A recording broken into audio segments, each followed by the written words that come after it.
Today, let's discuss about typhoid fever. Typhoid fever is an infection caused by bacteria that can spread throughout the body.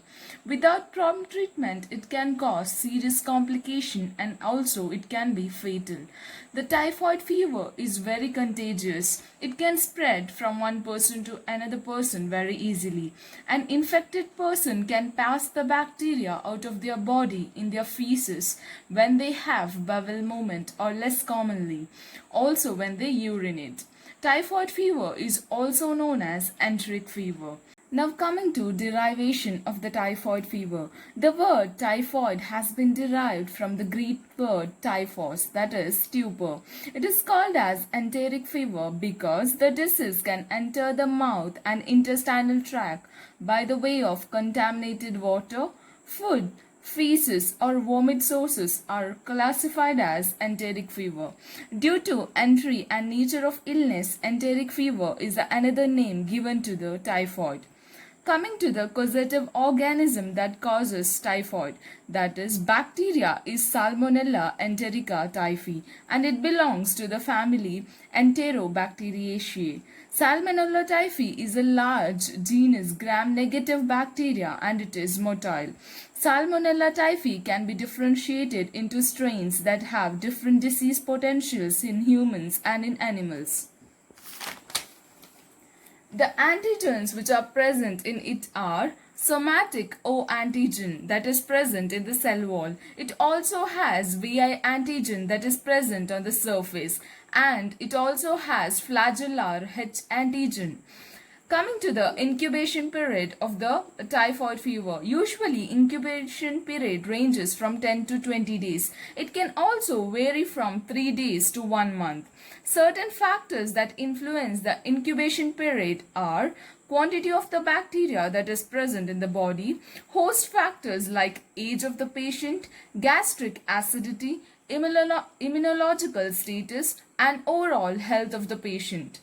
Coming to the mode of transmission, it gets transmitted through fecal-oral route. Also, it gets transmitted through contaminated water and food.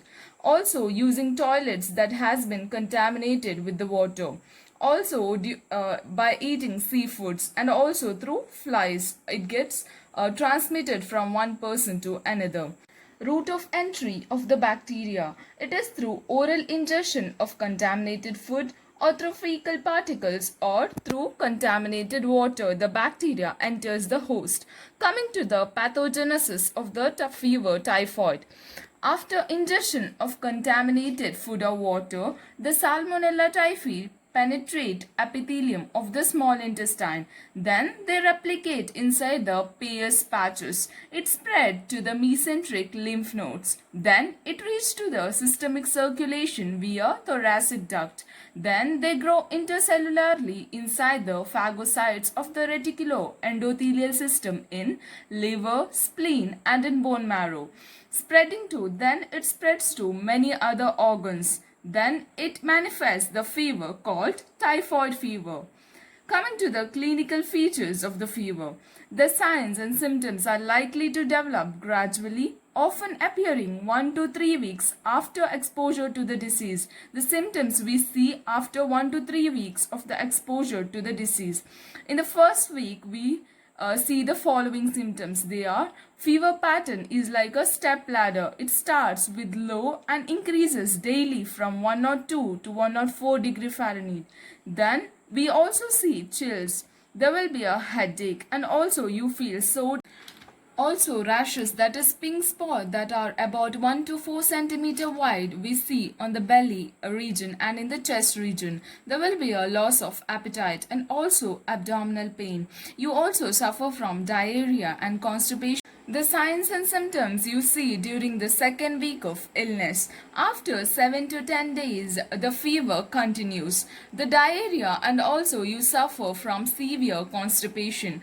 There will be a continuous high fever. You will also suffer from weight loss and there will be a distended abdomen. Also, the heart rate will get slowed down. During third week of illness, the symptoms that you see during the third week of illness are continued fever, loss of appetite, physical exhaustion, then rapid breathing, bouts of foul smelling and yellow-green watery diarrhea, also severe swelling of abdomen and confusion.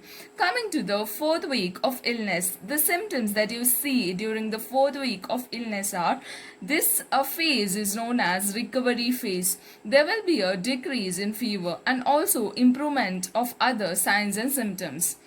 Other symptoms that you see during the fever are delirium, fluctuating mood, hallucination, and also slow, sluggish, and lethargic feeling.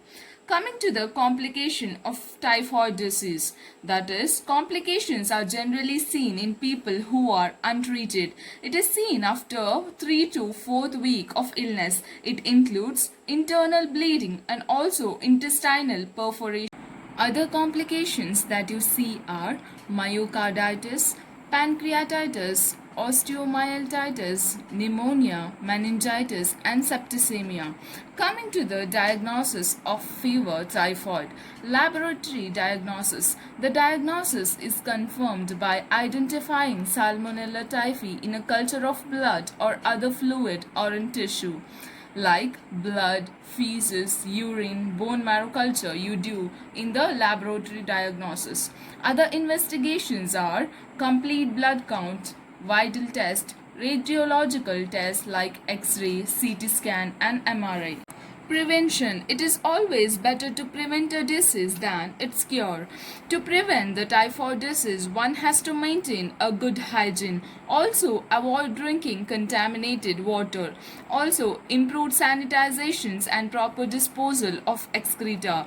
Choose hot food substances. Isolation of the infected people. Vaccinations are recommended for those traveling the endemic area. Thank you.